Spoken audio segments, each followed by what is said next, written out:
this is to how to use the Syngistics software for the ICP. There is an instruction sheet right beside the instrument. I'm going to walk through the instructions and point to the important points.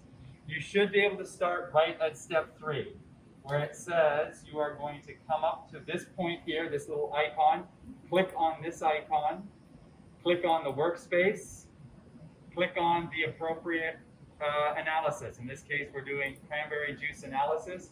It will show you all the important windows that you are going to need for your analysis.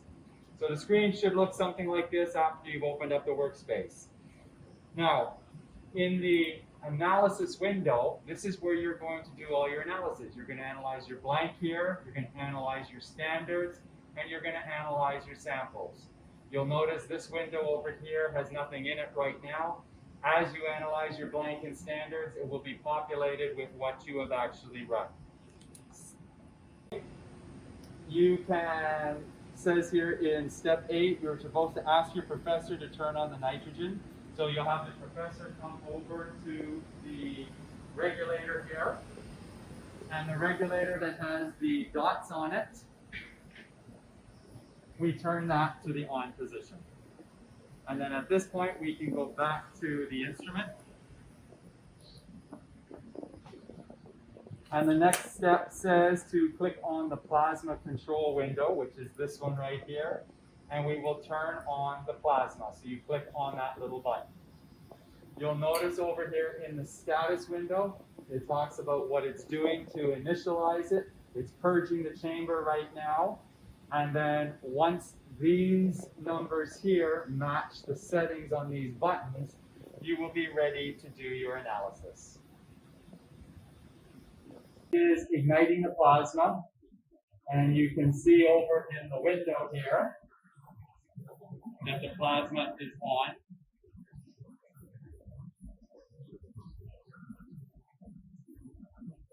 At this point, give it another 30 seconds to a minute and allow it to come to in equilibrium. And if you look at the plasma control window, you can see now that the graph here shows numbers that match the appropriate settings. And over here, under the status panel, it shows you as being idle, waiting to do your analysis. So at this point, down here in this window, you can click on the folder and type in your, I'm just going to call it test QC. You've typed in the name, you're going to put your name, your sample number, and you've now created a database where your data is going to be stored. Just make sure that little check mark is checked off where it says save data to the results data set. At this point, we will start with the blank. Remember, you want to wipe the tubing in between analysis. So we wipe the tubing, put it into the blank, and then you are going to click on the blank solution. And you can tell that it's now analyzing by the green dot here. In the status panel, it says analyzing the blank.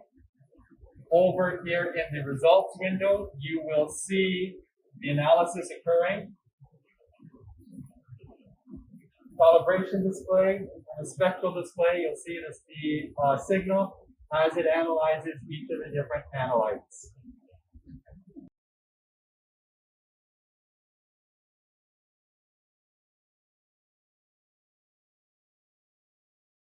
Okay, at this point, once the blank has been run, you'll notice the signal is around 248 here, 248,000. So your signal should be somewhere in the neighborhood of 240 to 250,000. So now what we will do is we will analyze the standards.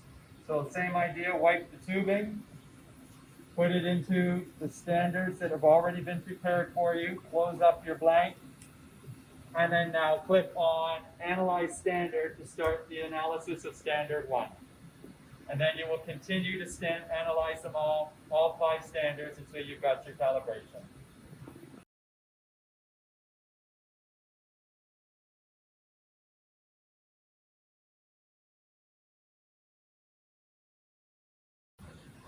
Okay, so here's your calibration.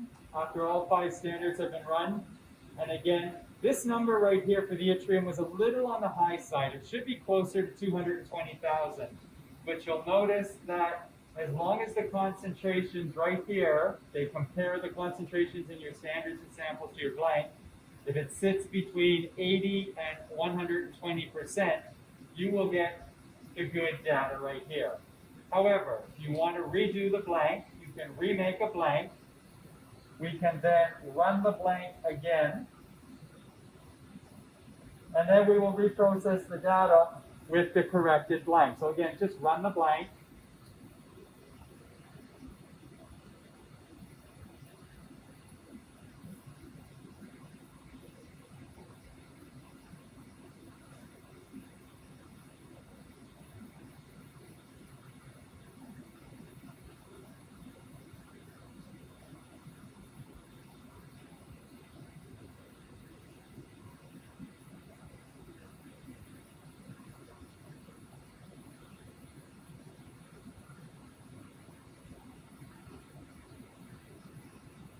Okay, so in this case here, you'll notice the blank signal is much closer to the 220,000 that we are looking for, 213,000.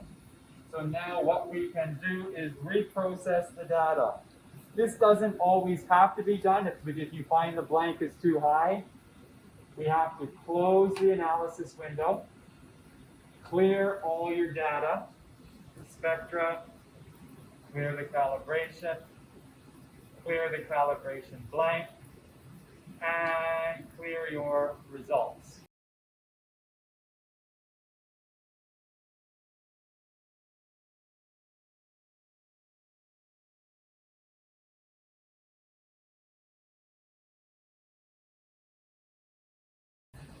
Now go to the reprocess.